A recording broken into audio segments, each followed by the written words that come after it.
Welcome back to the Rollwise Show. Today we have a treat. Joining us is Pedro Barrenechea, lead rules developer at Paradigm Concepts, and he's here to talk about their latest project, Rotted Cape's Second Bite.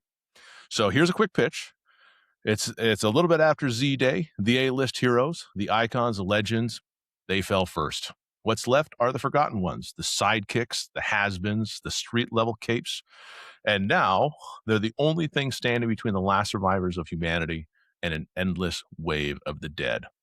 It's a superhero survival horror tabletop RPG built on the Uncanny System, which is a streamlined D20 engine that's pretty familiar for 5e players, but built for something a little meaner, faster, and a little bit more cinematic. And we're going to be talking a lot about the game tonight. It's Kickstarter, which is currently going. And I'm really happy to have Pedro with us. And so let's get into it. Pedro, welcome to the show. Hey, thanks for having me, guys. And so, I think this is going to be one of those things where I was looking around, and me personally, I'm not the super comic book guru that Jeff is. Jeff is definitely the comic book guy, more so than me out of this equation. Mm-hmm. I think he ran a comic book shop at one point. I did for a while. So set the scene a little bit for us. Like, who are the heroes in this world, and why does the zombie apocalypse hit differently when the A-listers are already gone? Well, okay, so the A-listers didn't just turn into deadheads. Many of them turned into super Zs. Okay. They have all their powers, all their memories, and no morality. The only thing stopping them from totally devouring humanity is the fact that they're incredibly territorial. And they don't like to be anywhere around each other, with a few exceptions. Like we have a Fantastic Four like family called the Dartan family. Mm-hmm. They're all super Zs, and for some reason, they don't mind being around each other. Okay. Yeah. And so you basically, it sounds like in this world, the world itself, because as I was reading through it and everything like that, it seemed like there were definitely tier or levels of Zs that you had to worry about and everything along those lines. And so you're basically saying there's kind of like this apex tier, and these apex heroes are not fond of each other. I wonder why. No. Well, the super Zs are not fond of each other. Something about the hunger makes them very overly competitive against each other. And if they bump into each other's territory, they'll go at it. Nice. So that's one of the things that are keeping them from just totally overrunning what's left of humanity. There are a few super zombies that roam around. One that we mentioned in the rules is Titan, which is almost like our Superman. When he moves around, it's like a force of nature. It's like a hurricane. You hunker down and hope for the best, and hope he just passes you by. But the thing is, also in the world, it's not only super Zs you have to worry about. You have to worry about other enclaves. There's enclaves that are led by supervillains that rule them like a tyrant. And sometimes they'll send their people to take your stuff. Yeah, so competition is fierce in the wasteland. Yes, it is. So the game kind of has like these two sides to the coin. You have the heroics, the superheroes going out punching zombies, doing heroic stuff, and then you have the story back at your enclave with all your supporting cast. One step in character creation at the end, every player makes 2 supporting cast members that are connected to their character. So by the time you're done, if you have 6 players, now you have 12 NPCs that everybody cares about. So it's kind of like, think about like if you had the storytelling of The Walking Dead in Marvel Zombies, but it didn't focus really on because Marvel Zombies is a power fantasy. Because think about it, you never see a normal human. in all of it. You never saw one normal human. Because this is different, whereas you're playing these street level sidekicks. You're not powerful enough to save the world, but you might just be powerful enough to save what's left. Okay. That makes sense. That's a good like pitch. that. Yeah. And the way the system works is at the beginning of the campaign, the editor-in-chief can put a cap on power level. Like, you guys will never get to A-lister. You'll get to the top of B-lister, and that's where we're stopping. Ooh. So then, okay, there's a B-list campaign. Or the rules support it. You could say, you're 6 of the last A-listers. Okay. Sure, And you depending can on throw what they want. Exactly. By the way, there's a third level, which is ultra level heroes and villains. Okay. And Super Z's. Those are like Titan is ultra level. 6 alphas go up against Titan. It's sketchy. Gotcha. Yeah, because it was actually interesting because as I was reading through it and everything like that, I was trying to get a gauge as to like the world, because just so everybody knows that there's a quick play available on the Kickstarter. So if you're interested in superheroes and zombies and the mashup that it is, and you want to give this a try, there is actually an adventure in there. I did not read the adventure just in case something, maybe I'll play the adventure with these guys or something like that. But I read the fast play package and everything like that, and it definitely felt like there was a lot of interest in how and why you were doing it, because I feel like if you have, like, to your point, Marvel Zombies was very much it was power fantasy. I saw a lot of zombies getting blown up. I saw a lot of cool moments for superheroes to flex, but that's only like one aspect of the kind of story that you're looking at. You're always looking at, like, well, what is the human side, especially in, like, post-apocalyptic stuff. It's like, well, do we forego that humanity, that decency, that civility, that, like, especially as your group of people get smaller and smaller. And I was curious, the part about the, like, when you create context, because even in the pre-generated, before I got into the story and all that stuff, even that, it was like, pick an NPC, that's your friend, you got to like that person. Yep. Yeah. Yeah, the And different the tiers thing of is, play are pretty interesting that too. adventure, you haven't read it yet. That adventure literally says, place this story in your hometown. Oh, okay.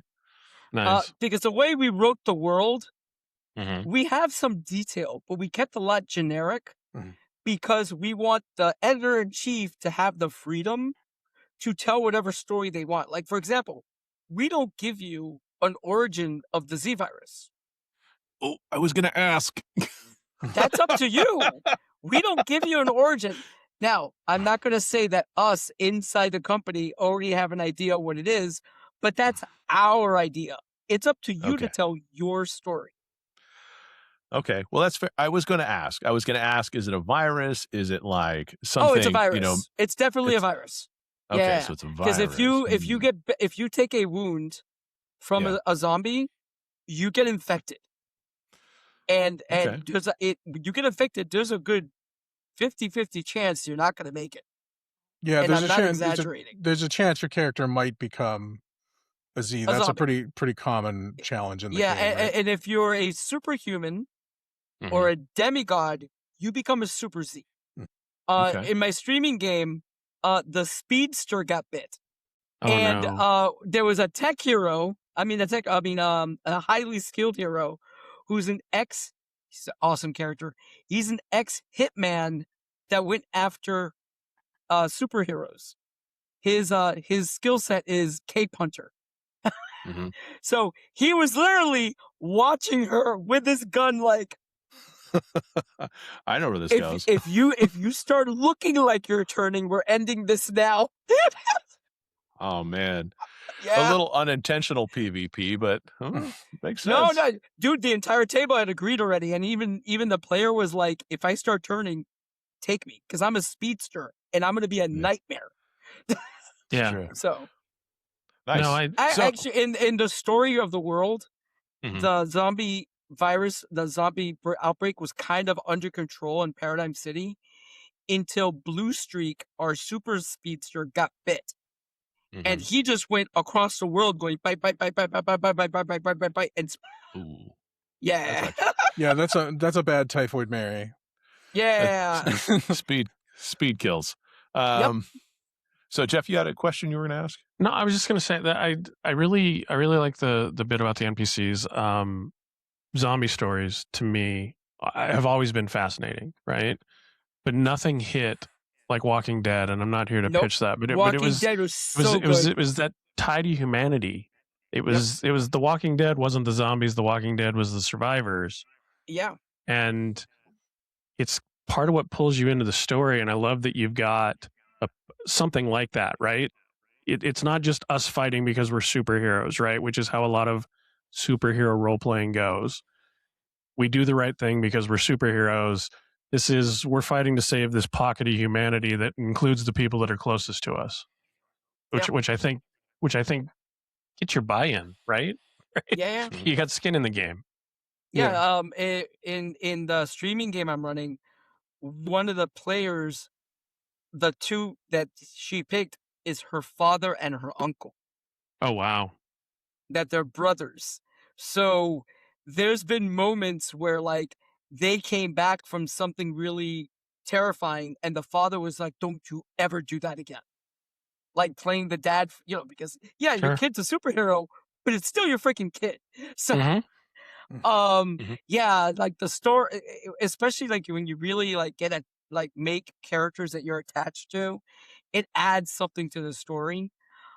Especially when I put them in danger, because of course I'm going to as a storyteller, because it adds drama. But yeah, so it's one of the things that we really went for to make our game different than like Deceased and Marvel Zombies. Sure, gotcha. Yeah. So I know we're going to talk about the mechanics behind the system and everything like that in a little bit, but this is a second edition. Second bite doesn't mean that there's just a lot of bites necessarily. It also means it's a second go of it. Just feel wise and all that stuff. What are you trying to, like, with this new edition? You're trying to establish something different than the first edition. What might that be? So the first edition, when I wrote it, I was trying to be clever just to be clever in some cases with game rules. And it was a different part of my life where I was being really, I was really into the crunch of a system. Sure. There were pain points because I interviewed players before I started working on Second Bite. And they told me character creation is great, but it's a nightmare. Creating threats, it's great, but it's a nightmare. So I wrote all these down, and then I went back and I was like, okay, what's my goal in this game? My goal was, like it or not, the most popular role-playing game in the world uses a D20 and adds numbers to hit a target number. And every single role player has played that base system at least once. So I used it as my base because it works. It's simple. You roll one dice, you add some numbers to the target number. You're done. From that point on, I was very willing to throw out what didn't work, keep what worked, and I wanted to create a permission-based game more than restriction-based game.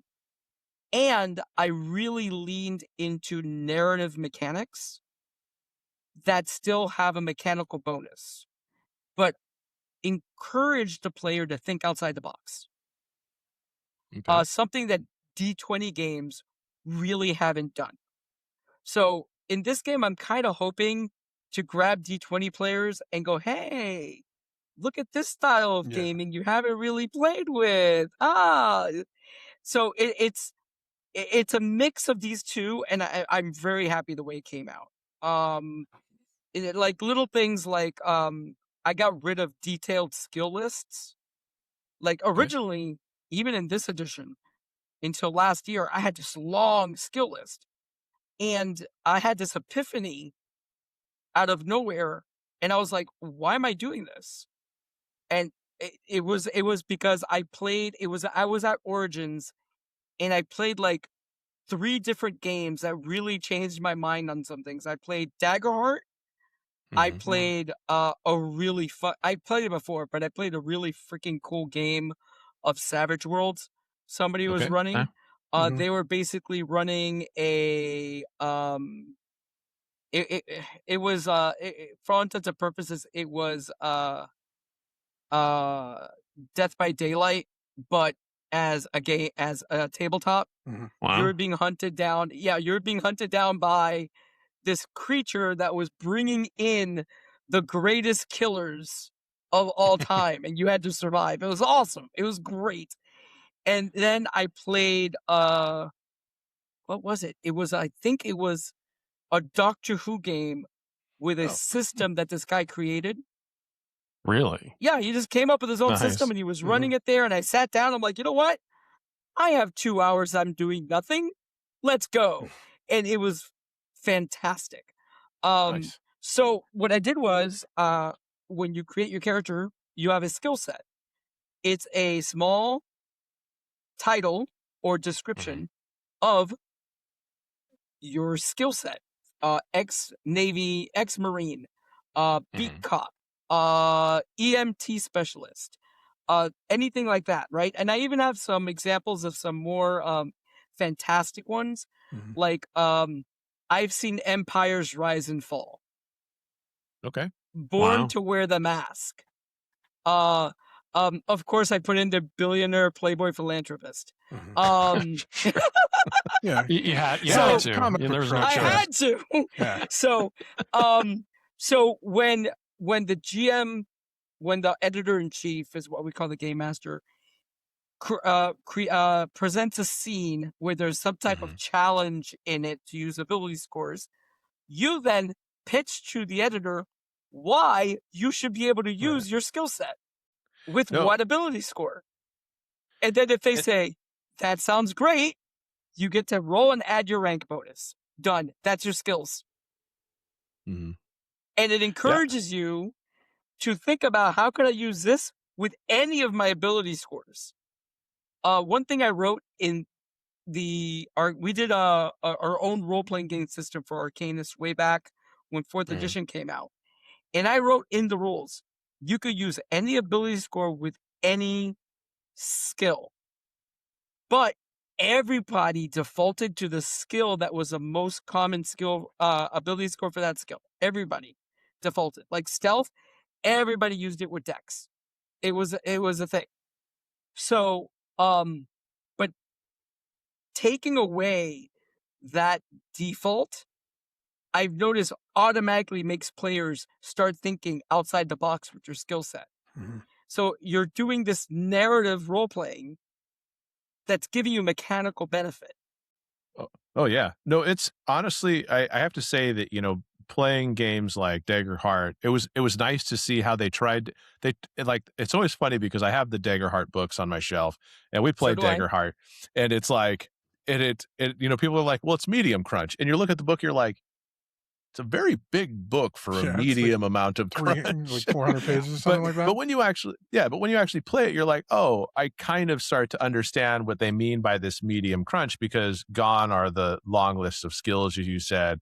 The only place that it gets, in my opinion, this is an entirely separate topic, it gets kind of weighty in like certain things that I'm not going to go into, but like, it hits a nice thing where it's not so intimidating that even a person who maybe has never played a game can go, okay, well, you have that structure. You say, okay, well, this is, as you said, your skill set is this, but it's not just like, I don't just have move silently. I have something like, cat, whatever it is, cat burglar. I'm like a complete package. Like I've done things that aren't just like try to tiptoe in the wilderness at night, and it's kind of a nice change. The way I like to describe skill sets, it's that you know how to operate in your chaos. Mhm.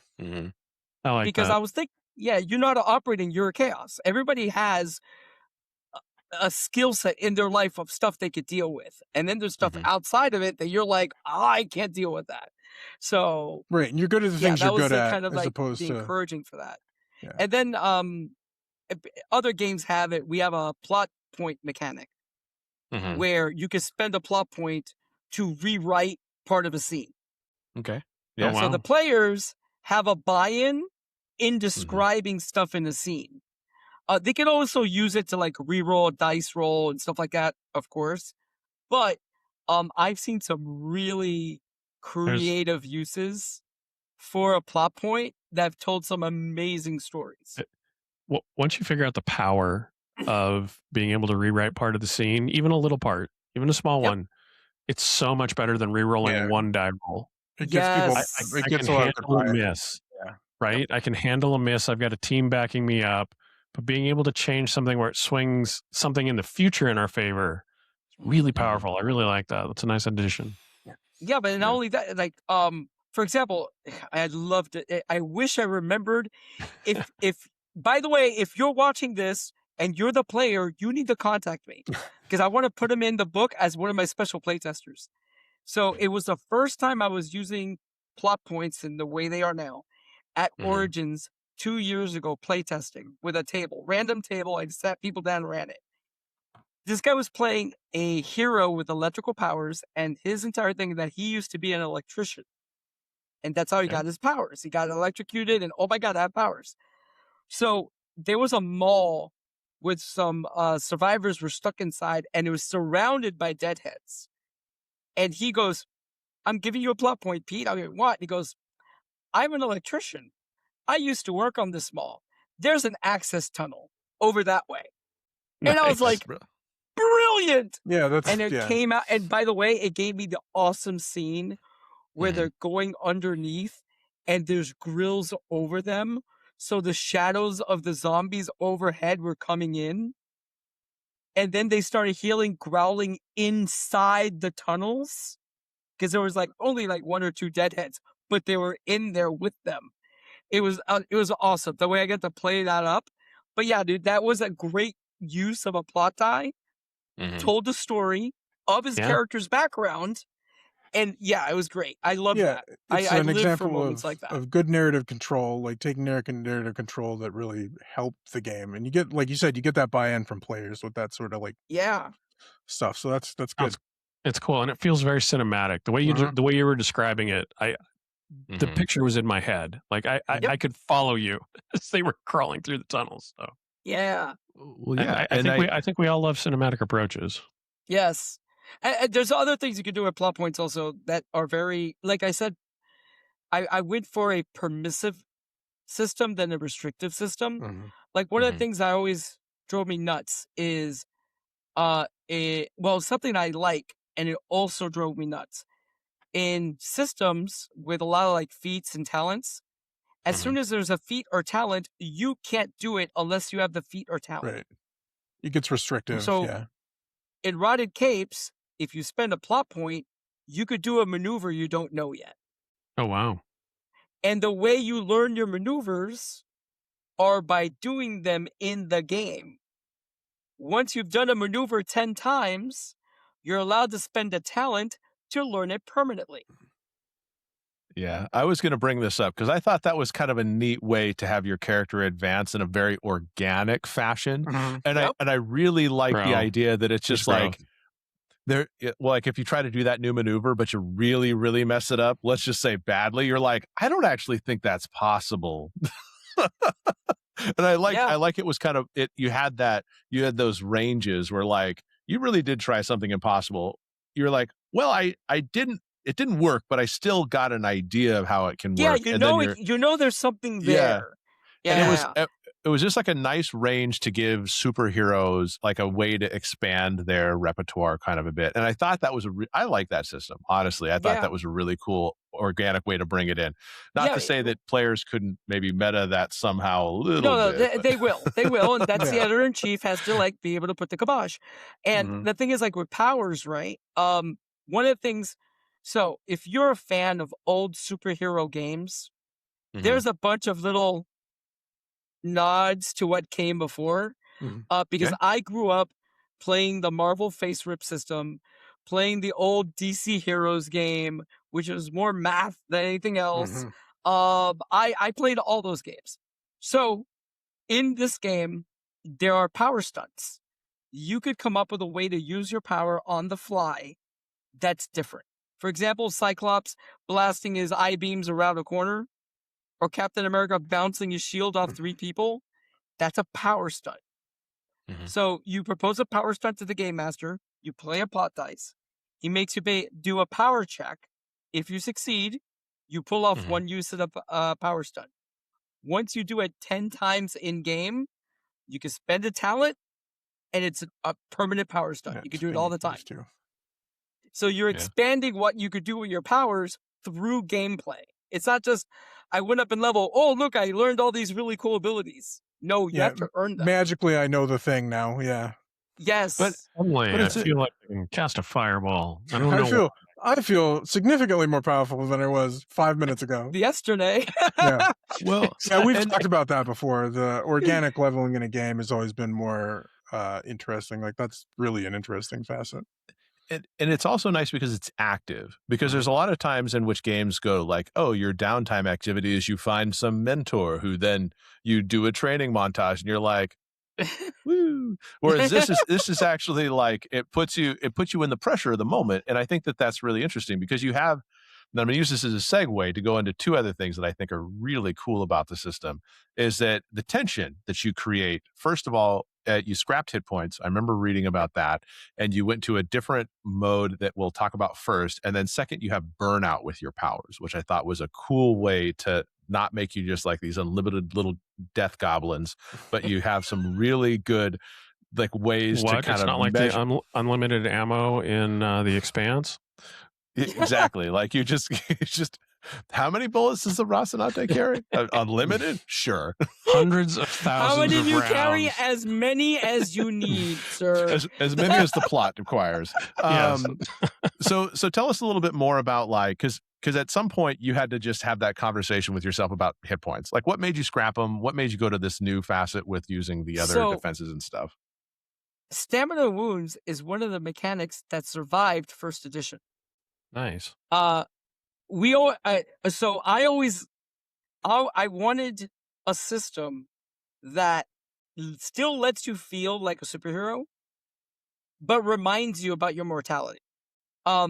It's like the heroes are powerful, but they're never really comfortable. And because of the way the system is, you could be like, oh, this fight's a cakewalk. Oh my God, I've lost 2 wounds. and it becomes really serious really fast.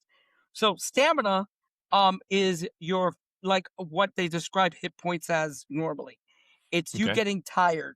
It's little nicks and scratches. It's nothing major. At the end of a scene, you get all your stamina back. But wounds are another matter entirely. The average character only starts with 3. If you build like a super tank, you could get to 4. Anytime that you suffer a critical hit, or you suffer more damage than your fortitude defense in a single hit, you suffer a wound. 0 wounds, you are dead. No negative numbers, no, you're dead. Goodbye, have a nice day. Well, except for plot points. Plot points can help you out. You can spend a plot point and say, no, I'm still alive. Yes, you can always spend a plot point. You can always spend a plot point. But yeah, it is, the game is a lot deadlier than like 5th edition.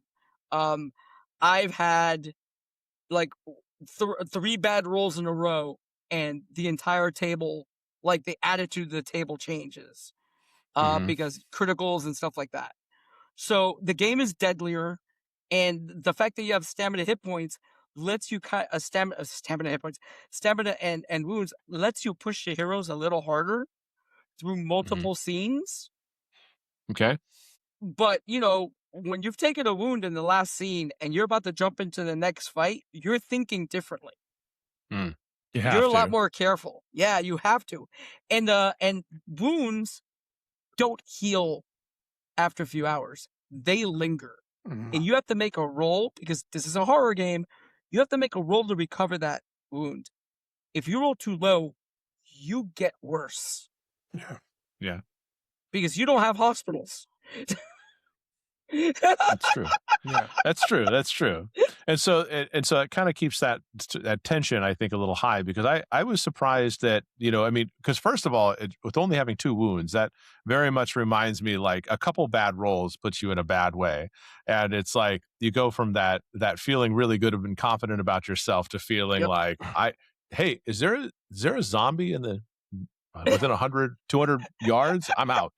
Yeah. I'm gone. Yep. So and so I think that I thought it was a nice touch, because it meant that you didn't, like, get a scratch and die, but it meant that if you took some big hits, all of a sudden the tables there's were still pretty consequence. quick. I mean, going from 2 to 1 Mhm. is bad, but going Is from bad, 1 to yeah. dead is worse. Yeah. Yeah. Yeah. And even Well, and even if somebody spends a plot point to keep you alive, you're out of the fight, bro. And you're not out of the fight for the fight. You're out of the fight for, like, days. Yeah. They have to carry you home. And that changes everything. I had a home game where their tank, their, like, big beefy guy, it was just horrible. I mean, my dice were on freaking fire that day. And they literally had to carry him home like 7 miles, trying to be quiet, not to attract other deadheads. It was awesome. Yeah. But yeah, it changes the way the game plays a lot. Well, yeah, and that sort So- of limitation makes for drama, not really. Yeah. Yeah. Well, and I do like, because correct me if I'm wrong, but I also saw, like, you as the player do have some agency if your character is going to die in a particular moment. Yes. Like, even if they hit to 0, you can still take, like, 1 wound down and then kind of survive. So it sounds like the characters don't just, like, yeah, they don't. You have a choice. And I Yeah, also have, and I took it from, I thank you, Daggerheart. You do have the going out in a blaze of glory option. Oh, nice. Where you can say, I'm going to die, but for this one action, everything I roll is a critical. Everything I do is this. I have +6 power rank to all my powers. You could do that, like, oh my God, when Human Torch sacrificed himself to save the family in the negative zone, you could have that moment where it's like, okay, I'm using my energy blast. I'm taking out all these zombies. It was good, guys. You can have that moment. Yeah. So, Yeah. And I like that quite a bit. And so the other tension, like I said, was with Burnout. Could you explain a little bit about Burnout and how that? Burnout, another mechanic that survived first edition. So, in the game, any power that keeps you out of melee or is incredibly useful has a burnout value. So all characters have a burnout threshold of 10. 15 if you take a certain talent. As you use these powers, you accumulate burnout. Once you're over your burnout threshold, you roll d20. Your first check is only a 5. Your second check is a 10, then it's a 15, then it's a 20. You fail that check, all your powers where the burnout value stop working to the end of the scene. Oh, so if wow. you push yourself, so if you push yourself too hard, so it's a choice. You have to make up your mind what you want to do. Do you really want to blast these zombies, or do you just want to shoot them with a gun, or use a machete, or you know what I mean? It's choices. Like in the streaming game, my speedster, she will burn out in seconds if she starts using everything.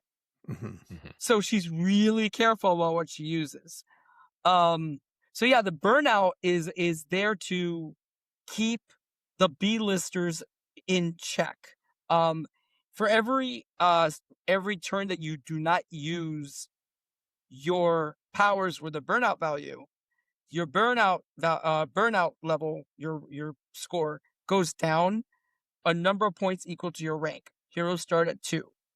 So if you're at 14 and you do nothing, no powers, like you use a gun or whatever, it goes down by 2 at the end of the scene. Now, as they go up in level, that bleed gets higher, which explains why alpha heroes were able to keep using their powers. Because they kept bleeding almost the entire value of a power. So they were like, blast, wait a second. They could go for days. But B-listers, they can't. that explains the power level between the two more. Okay, I like that. I just it was just such it's kind of a novel way for you to. I honestly, we had played, a group of friends and I had played the newest Marvel TTRPG, and Yep. I bounced off that game hard because of how Really, they I did really have fun with that game. like it's just the powers, like for whatever reason it just like Yeah. overcomplicated some really weird stuff about it, and it was just I have to like admit there are some, yes. like when you go into the place and everything is a power, and I'm like, Yep. even just shooting a gun. Yep. Okay. Everything's a power in that game. Yeah. And so there was just some weird quirks about it that we bounced off of the game, and it was like, Fair enough. and I was like, I kind of wanted to like it a little more because I do like Marvel superheroes, and I'm not as much of a fan as say Jeff is, or but there is some stuff about it, but I really like the idea that you guys had this kind of this the weight that was built into it. Didn't feel like, it felt like you could create those cool story moments, and sounds like from your actual plays and everything like that, you've got moments in spades that you've been able to generate with your players to just have the entire good time at the system that table. with the plot points, and you have creative players, and like, oh dude, so there's a girl that's in my game that she's playing an alien that her race has the ability to absorb life energy and turn into cosmic power, but she doesn't like doing it. Well, there was an NPC that they had grown attached to that they found his. Okay, so the entire thing takes place in the Florida Keys. It's called Rondo Tropics. They saw his kayak and they're like, what the heck happened to Carlos? And she's like, I have an idea for a power stunt. What? Every life force has a particular taste to it. I want to see if I could feel his life force and track it. And I was like, Okay. I like that. Yeah, makes okay, sense. go for it. And she did it, and she pulled off the power stunt. Now she can, like, if she's met you, she knows the flavor of your life force, and she could track you. That's pretty wild. I like that. It's awesome. That's super. That's a good creative use of the stunting And by the system. way, I kind of used it as a story hook after, because there's this weird thing happening in the Keys that I call the hush, where the Keys go dead silent for a night. Like the water doesn't move. The bugs are gone. Everything is just dead quiet. And they were stuck out for the first time out in the hush. And I told her that the flavor of everything around her was off. And she was like, Nice. So yeah, people could come up with really cool, creative ways to use their powers. I absolutely eat that up. I love it. Yeah, and the system allows for that, so that's really, really cool. Yeah. So I think, I think that when we're looking at like the game itself and everything like that, it's there definitely is a few things that I thought were neat just in how you framed the game. First of all, I always like games that have definitions in them and like their own lingo. Like, I was looking through this stuff and I was like, wait, open for business, close for business? What is happening? And I like the language. It feels very much like something that you would read in a comic book too. Like, they wouldn't be like, oh, this place is picked clean. It would be they'd be like, it's closed for business. It's a little pithier, I guess, maybe. And it was interesting. So talk about enclaves a little bit. And I think that those have been, it's because that's your base. It's, it's kind of its own character to a degree. I didn't really see a lot of rules about the enclave in the I free didn't thing, put them in the I didn't put them in the fast play. Mhm. But Okay. in the game, there's full rules for the enclave. So the enclave has 3 invisible stats that the players do not know about. Okay. If you don't so I have an action called an enclave interlude, which is between issues of what you're doing in the enclave. You can say, you know what, I'm going to help with this, I'm going to do this, and you can do little vignette stories in the enclave.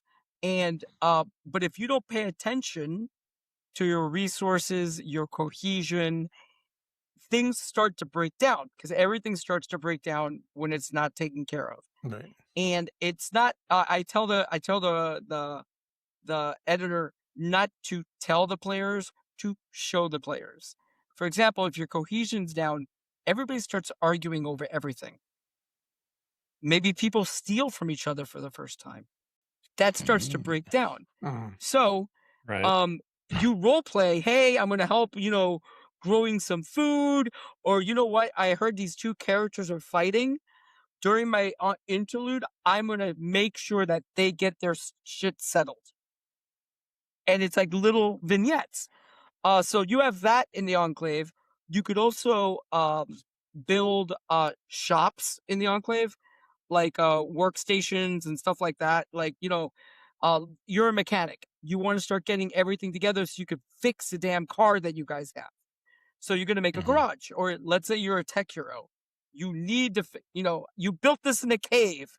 Well, you need all the stuff you built it with in the cave anyways. So in that case, you present the editor with something I call a shopping list. He gets a shopping list, and it's up to him how to add it in the story, and it becomes part of the story of getting it. Also, I also tell the editor to throw a few monkey wrenches in. Like, you thought you needed this, but what you really needed was that. So you could tell a little like subplot in your main story of, your tech hero getting his workshop together so he can maintain his power suit that's falling apart. Stuff like that. So the Enclave, you have the NPCs that everybody made. So you already have the characters in there. Also, I encourage the judge to add in a few other characters. And so you had these two games really in one. You have the role-playing, the heavy role-playing in the Enclave with a few little mechanics to do stuff for your heroes and stuff like that. And then you have what happens outside your Enclave. When you go out to do something, or you're following up on something, or your Enclave is attacked by another Enclave, or anything like that. So yeah, there's mechanics for the Enclave. I even have because I get it. Sometimes you start a session and your mind is just blank. So I even did a random table of random events that happens in the Enclave at the beginning of the game. Roll, and that's what's going on.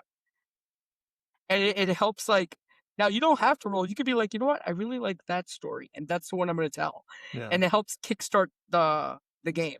So yeah, I have a bunch of stuff for the Enclave in there already, and I have a bunch of example Enclaves from all over the United States, actually world, because I don't know if it made it in. I think it did. So one of the stories we always told, which I think it made it into the book now, is what's going on in France. In France, all the survivors are in the catacombs. Because the heroes are vampires who told the humans, we can't eat zombies, so we'll protect you from the zombies if you just let us eat every once in a while. Deal? Deal, deal, deal, deal, deal. It's a little dark. So they're protected by a bunch of I'm expecting it's a some horror darkness. game, but they're protected by a bunch of freaking vampires. Yeah, it makes sense. It's a good way to introduce additional elements that are just slightly different. It's got its own little personal flavor. Yeah, you would can you tell like and the way the system is, you could really make almost any type of character. In the game I'm running for Nerds with Dice this week is the first episode on Wednesday night. Somebody figured out how to make a super dog in the system. They're playing the ultimate what's it called? Oh my God, when your pet is emotional support dog. It has empathy. Oh. She has empathy, telepathy, control emotions. That's pretty brilliant, really. Her weakness is strange appearance, talking dog. Somebody was thinking. Yeah, And that's the cool thing about her story is that her hero, who was, she was a sidekick to, died. But in his last breath, he looked at her, pointed to survivors, and said, "Guard." Mm. So That's she's a good like, story. "These are my. I have to protect them now." Yeah.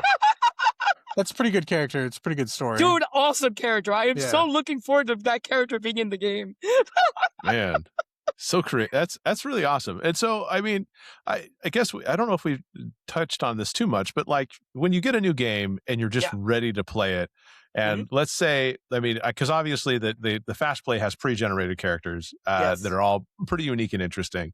But like, how fast is it to make a character? You mentioned that there was isn't that one of the pain points you mentioned, that creating a Yeah, and character so I was redesigned it from the ground up. Everything now, because the way I originally did it was very hero system. You had a bunch of points, go buy everything.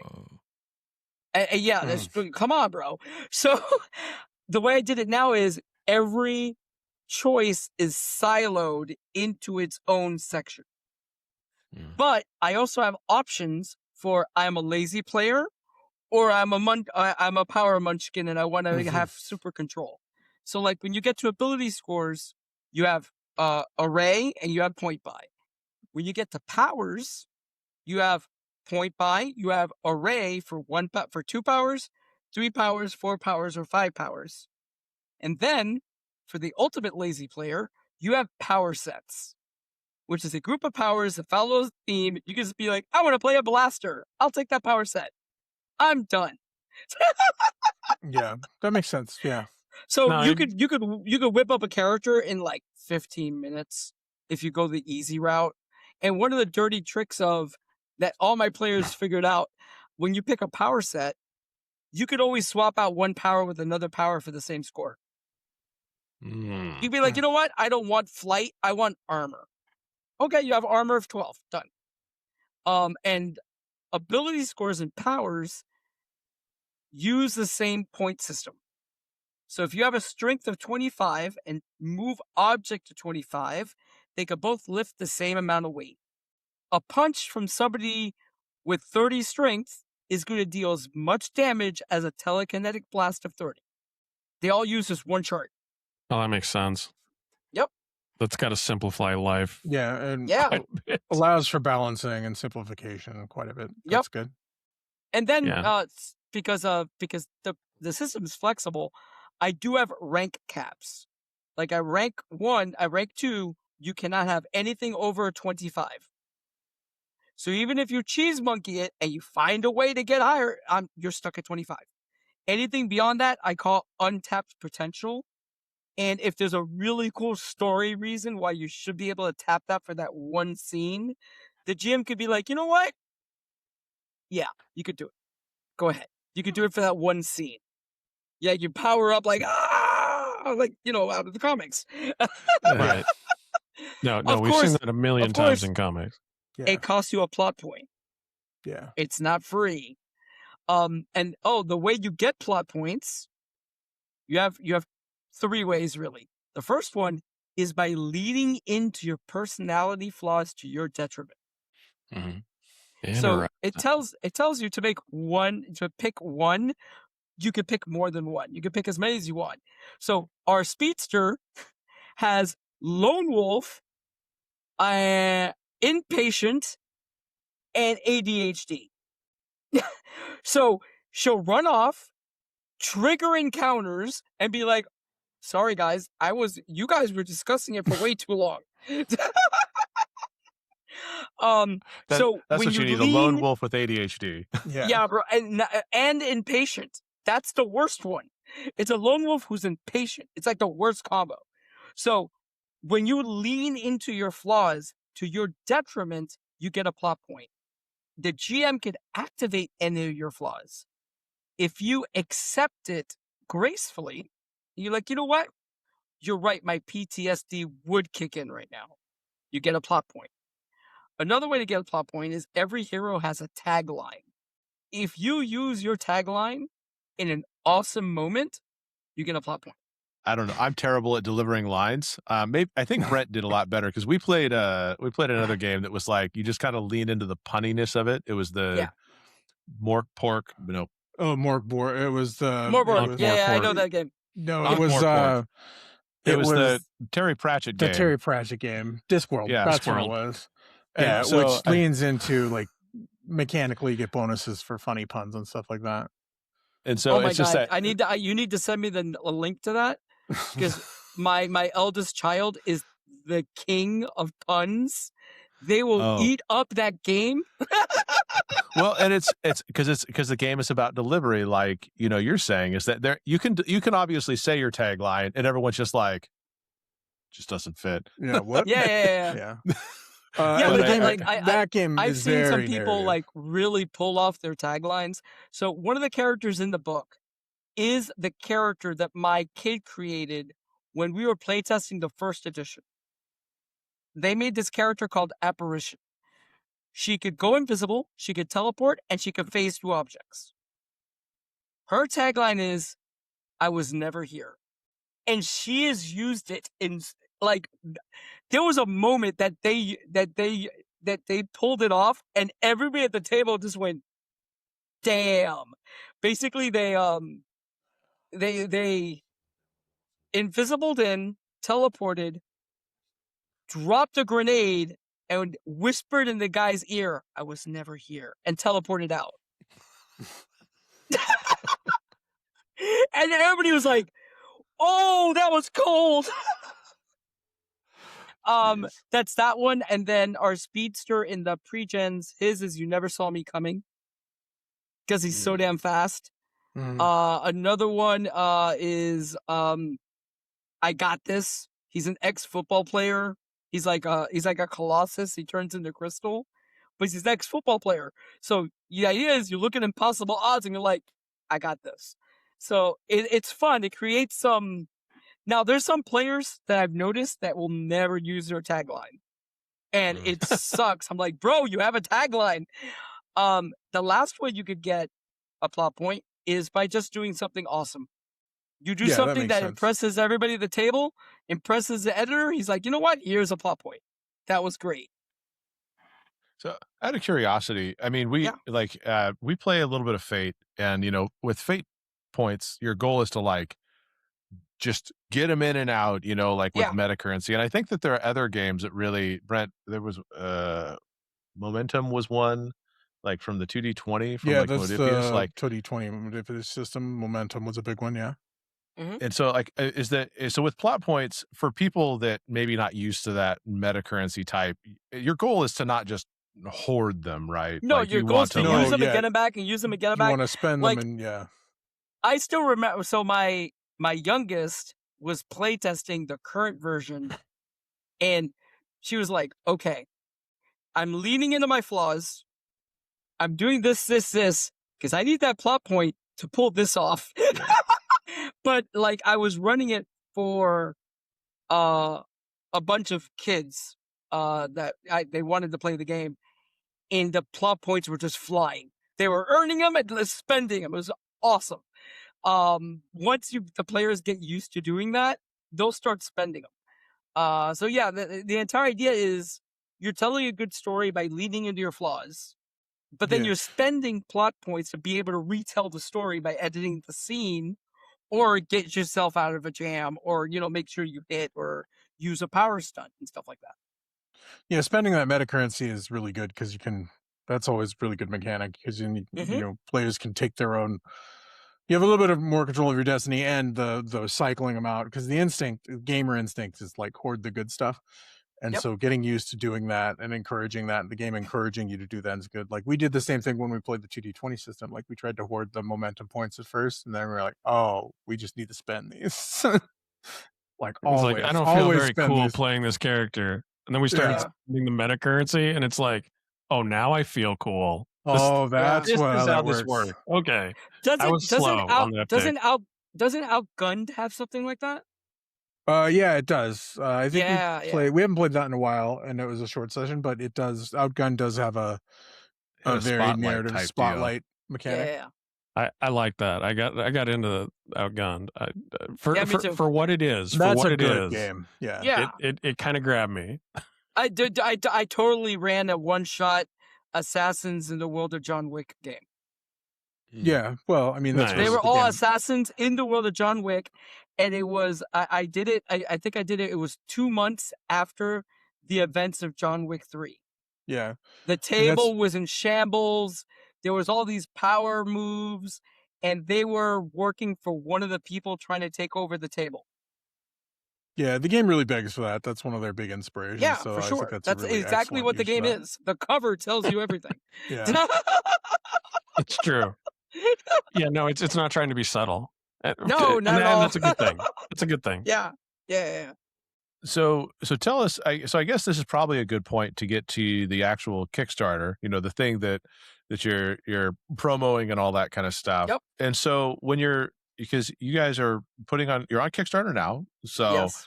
don't. So if you're looking for the game, look for Rod Cape Second Bite on Kickstarter. And The link so will be in the show notes. Yep, we'll have a link in the show notes. What is it? So what is the campaign getting you in this case? Are we looking to fund the book, or where are you looking to go? We're with just funding the book right now. We do have some stretch goals, but those if we get there. Though right now it's for the core book. The core book, it gives you everything you need to play. All the rules for the editor, for the players. It's going to have something in the back called the archive, which has a bunch of heroes, villains, and super Zs and other things. Oh, another thing that we have in the world, abominations. So an abomination, story-wise, is when somebody with a recessive alpha gene gets bit, they mutate. It lets you create anything out of oh my god, Resident Evil, basically. Mhm. You could have, giant morphed monster zombies. Right. But like some of the stories I have in the game, because I do mention that there was abominations before Z-Day, just super rare. So I have one abomination called the Maul, which is basically a giant carnivorous plant that everybody thinks may have been an alien that got let loose here. It goes underground, comes up, and starts attacking people with vines and stuff. But also another a version of an abomination is my favorite one. Its name is Silver Kong. He's a silverback that got bit and mutated. He's a 20-foot tall silverback, incredibly intelligent, and he has basically taken over Zoo Miami and protects the entire zoo and his pod. And he knows sign language. So he'll talk to the heroes, but don't go into the zoo. He'll rip you apart. Right. Territorial, like you said. Yeah. And then the last one I have in there is the Butcher of Paradigm City. Basically, he got bit and he mutated. He's this human standing about 8 foot tall, walking around with a giant metal cleaver. He eats zombies as well as humans, but he likes hunting down humans because it's fun. So abominations just lets you come up with anything you want in the game. You could just go crazy. You could do like the weird triangle guys from Resident Evil, all that. You could just go, just create it, go. Yeah, You could tell the some game. creepy stories. Yeah, the level of permissiveness to the game sounds fantastic. So Yeah. So in my streaming game, I'm not going to tell you why it's happening. There's an enclave in Isla Morada that have become cannibals, and they've been eating zombies, and they've mutated, all of them. And I can't. They're all abominations. All of them are abominations. Yeah. So Your players are going to have a pretty nasty oh surprise. no, they're going in there. They're going in there tomorrow. Have fun. They should have fun. That's one of those moments where it's like everything is so the same and uniform that like they don't realize that something is off because it's all off, right? You know? Yeah, everything's off. So like the system, like when I created the threat system, so going back to like other games, the one thing I loved the most, I didn't like a lot of it, but there were a few mechanical things in the game that were brilliant. 4th edition threat creation was brilliant. you can make any threat in about 5 minutes. Now, it did have the problem of what we Hispanics call todo tenemos, which is everything was the same. But the base idea was brilliant. So I kind of got that and I redesigned it for my system. Basically, you pick a power level. It gives you average damage, average defenses, and average stamina and wounds. And then you pick a template that you throw on top of it. For example, is it a bruiser? Is it a stalker type threat? Type of threats that it could be. And then you pick ability scores and you design talents, staying within the maximum damage for that rank. But you could create any talent you want that does that. So you, instead of like, okay, I'm creating a character, I need to go through all the powers. You go, no. Energy blast, 2d8, range of 2 areas. Yeah. Yeah. I think when you mentioned 4th edition only had one problem, I think Brent might disagree with you.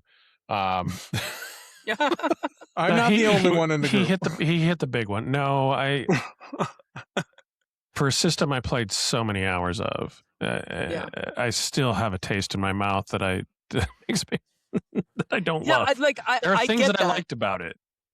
There were things I liked about it too, but honestly, everything felt the same. Yes, that's what I meant. Todos tenemos. It means everybody has it. Everything felt the same, but the idea of how to create your threats was brilliant because it was like this. You just do it. Yeah, and it was much better than some of the systems before, where it was like, I don't know, you can try to balance it using these numbers. No, second edition was literally, you know what your players are capable of fighting. Good luck. Yeah, you'll figure through. Yeah, 3.5 was the same way. They had a number, but there was like, it should roughly be like this, but it wasn't really very good at balancing. In Rotted Capes, I do mention straight out that no threat balancing system is going to work in a superhero game, because depending on what kind of characters the players make, you could have a monster combat table, or you could have a table that only one guy's really good in combat. Like the dog, she's going to be worthless against zombies because telepathy doesn't work on zombies. She could bite things. Well, you say telepathy doesn't work on zombies, but you're going to find out some very creative stuff is going to come from this player, and you're going to be like, I'm waiting for it. Well, but, that is true as a player.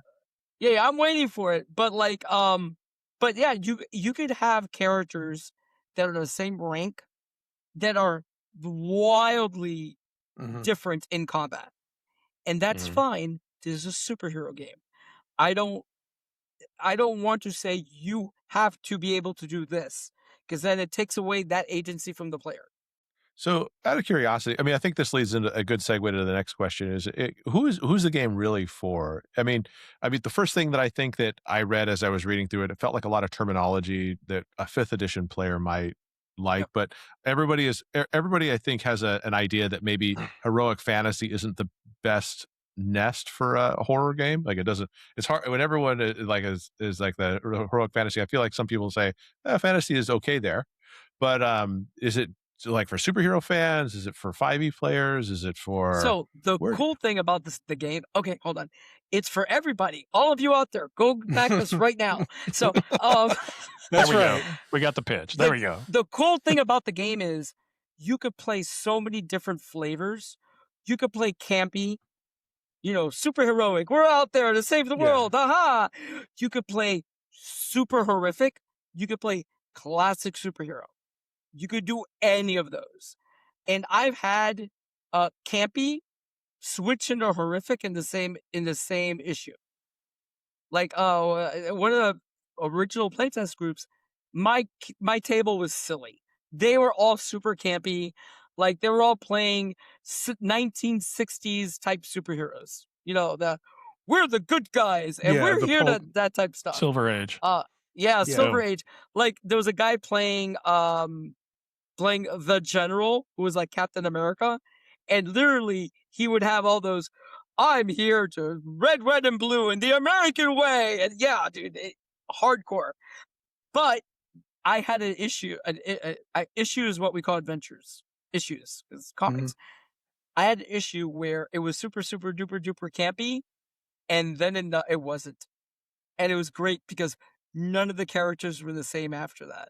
Like, none of them. They all came out of that game different. But if you like role playing and you like telling stories, you could tell some great stories in this game. If you want to ramp up the difficulty, I have a bunch of optional rules called brutal continuity that ramp up the difficulty of the game to like astronomical levels. If you want to tell that story, I have psychosis rules. If you want to tell that story, this is like a toolbox for you to play in this world, in this little sandbox I gave you, and you could tell some great stories in it, and it all depends on the table. If you have a table that really wants to go into a character study of surviving in this type of world and everything, you could totally play into that. If you want to like play into hell, I know in Australia in the first edition, there was a table over there that basically ended up playing a Cthulhu story in Rotted Capes. It seems like with the tiering system and the options that are available, there's a lot of options for the game being Yeah, flexible, you could tell so many stories in the game. Like hell, go ahead, steal ideas from Resident Evil. You could look at Resident Evil, you could be like, Raccoon City. You could totally do that with superheroes. Hell, if you really want to, you could tell everybody, by the way, you're all playing highly trained heroes. None of you are supers. All of you are like super special forces guys. And that's what you're playing. You could totally do that too. Yeah. Although I think I made the joke to you when I was our home table would probably make more of the mystery men. That would be our for sure. That's where we would be landing squarely. It'd be like, am I invisible? Sure. The gardener. Yeah, maybe. I don't know, I'm just good at making flowers, man. Yeah, but you could, like I was telling you, you could totally do that too in the system because so powers have flaws and perks that you could add to your powers. Like you could add unreliable, so it's like there's a 50-50 chance it even works. You could add taxing, which it has double the amount of burnout. Like you use it and you're done. So you could like create some really wacky characters in the system. So yeah. Well, I think I mean it sounds like there's a lot of stuff that went into the game, and I think that that's really quite. It shows the level of care, the level of thought that you went into it, especially since you know that there was actual feedback taken from people that had played it and everything like that. Yep. I feel like that's a great place to start for a second edition, especially when you take that to heart. I know that you have to check. You have to check, dude. It wasn't easy for me because I had to check my ego at the door. Because I wrote Rotted Capes coming off the high of the Arcanus role-playing game that won Game of the Year at Origins. So I was up here in my ego going, aha, I'm 100% right. Ah! And yeah, and no, I wasn't.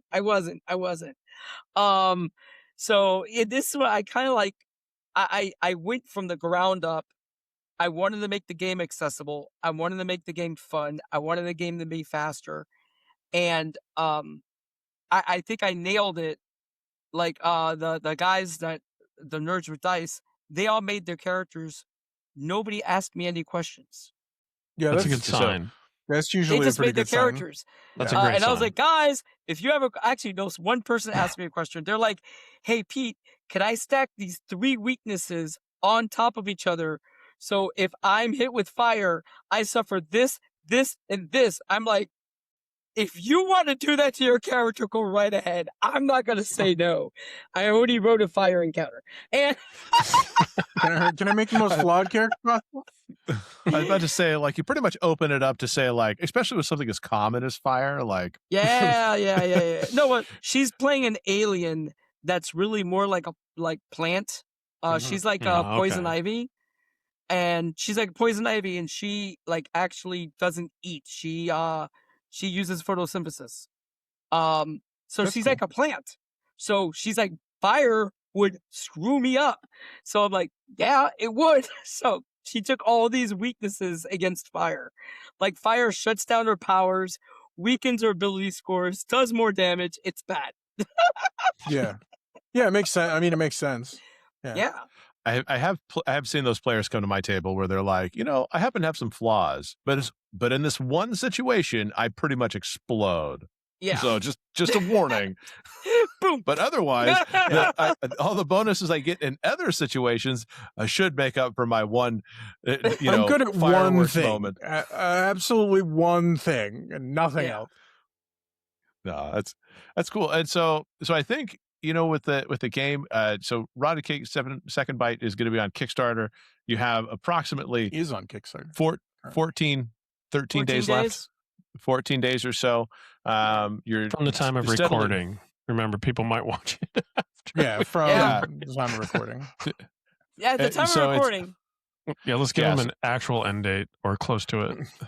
And it says on Kickstarter, the end date is April 14th, 2026 at 6 p.m. Pacific time. So if you're planning on pledging this, go through there. That's where that's the final pledge. Are you guys going to do late pledges after if it's fun? If once we get that funding goal and stuff? We'll do late pledges.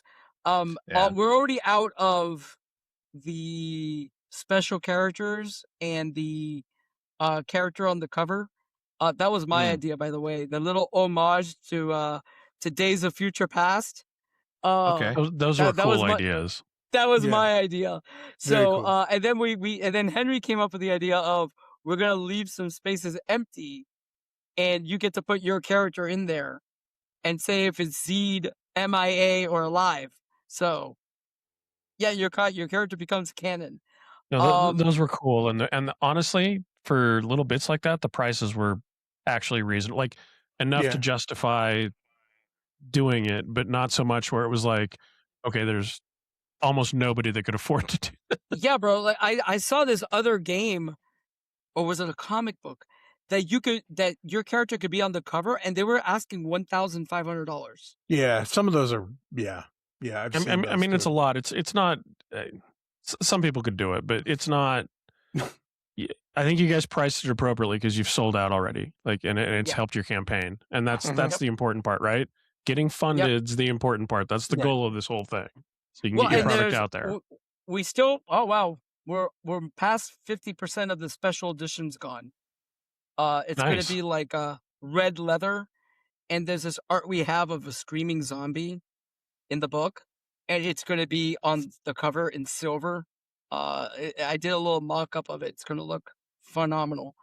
That one, we have some left, and then the normal books. Oh, we have 2 spaces left on a table run by me. That also gives you a copy of the book, a special edition, I think. So keep that in mind. We have 2 of those open, but that's it. So we have 14 days to go. So if you guys go on there, if you see what you like and you're willing to back us, we will be greatly appreciative. We're about to announce that we're doing as an add-on a GM screen. Ooh. Because I finally found somebody who will do them and not ask for a minimum of 1,000 copies. Oh yeah. Yeah. That's it's a lot. Some of the printers, you hear stories, right? You hang around between comics and role-playing games and board games, some of my things that I dabble in. You hear all these stories about the printers, and it's like, oh no, I found somebody with a great price. I got to do 5,000. Yeah, I got to do a million of them. Yeah. So I finally found somebody, luckily through Kickstarter, another guy that did a DM screen, and I was like, bro, how did you do the DM screen? Please help me. And he sent me to these people, and they're great. Actually, the funny thing is, I sent them the print file for the Arcanus 5e DM screen. So I got it compared to the one that we got done before. It's better. Sweet.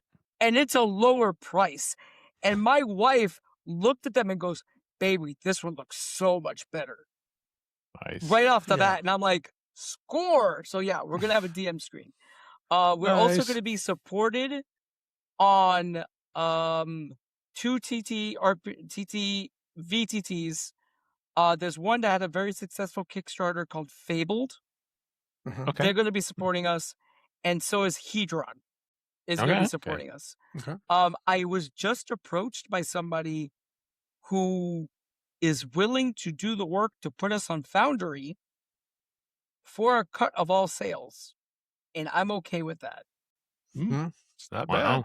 Foundry's a pretty popular place for games, especially with people with their add-ons and all that stuff. So we're gonna have some VVT support too, for sure. Off the bat, we're gonna have, and those two companies are awesome. The guys from Fabled and Hedron are awesome. I love them, and they're hungry. They're getting into the game, and they really want to support smaller publishers. So yeah, we're gonna have some VVT support there too. And also, if you want to see how the game plays, you could check me out on Stat Monkey Presents on YouTube and on Twitch. And this week, Nerds with Dice on the April 1st is the first game of Eye of the Storm, which takes place in Miami. Nice. That's cool. Yeah. It's very cool. That is it's awesome. good to people can hear the game played too. Like that's excellent. So get out there, support the Kickstarter if you're interested. Yeah. No, I think it's good. It's all good. So look for Rotted Cape Second Bite. Look it on Kickstarter. You have definitely some time left before it's in there. We'll try to put as many links as we can in there so people can easily find this stuff. And truthfully, it was fun. It was fun to read about. It was fun to see what you guys had done with your world. I enjoyed it. I think you guys made some really cool changes, from what you and so it's kind of rebuilt. It's not just like a second edition where you just made some errata changes. No. It's a whole new system. Now, people of the original game are going to they could step into this game and they'll be like, oh, okay, this feels familiar. So that's good. Original players still feel familiar. D20 players could just jump right on in. And players that are more into narrative games will find stuff that they could dive into also. So I'm really happy with the way how this came out. Like, I am super happy with it. Cool. Yeah. It's exciting. It's super exciting. It is. And so I think that's where we reached the end of our episode today. It's been super awesome to have you here, Pedro. We really, honestly, you've got a lot of energy and enthusiasm for the game, and I think it's rubbing off on us in terms of. Cool. And thank you for joining us. Yeah, thank you for joining us. It is. Yeah, no, thank you. That's the cool thing about this industry is there is a lot of small creators. And they have a ton of passion because for most of them, this is not the only gig that they're doing. And so they're taking time away from everything else you got going. And so I appreciate it, man. This is my creative outlet. By day, I'm an engineer. So I have an engineering brain. But game mechanics kind of allow me to stretch out the way I think about stuff in a more creative way. So it's a passion for me. I've been 24 years with Paradigm. So, yeah. Yeah. It works. It's awesome. So, well, like I said, we'll post your socials and stuff like that and the channel. And Jeff, do you want to tell people if they want to, obviously people leave comments. Leave comments for us. Leave comments for Pedro. Just leave comments. Engage with the stuff. But if you want to talk to us outside of YouTube for whatever reason, Jeff, how do they do that? You find us on social media. We are at Rollwise. You can also email us, rollwiseguys@gmail.com. And as always, thank you everyone for joining us. We appreciate all of you. Roll well, roll wise, and be safe out there, everybody. Thank you. Thank you. Good night.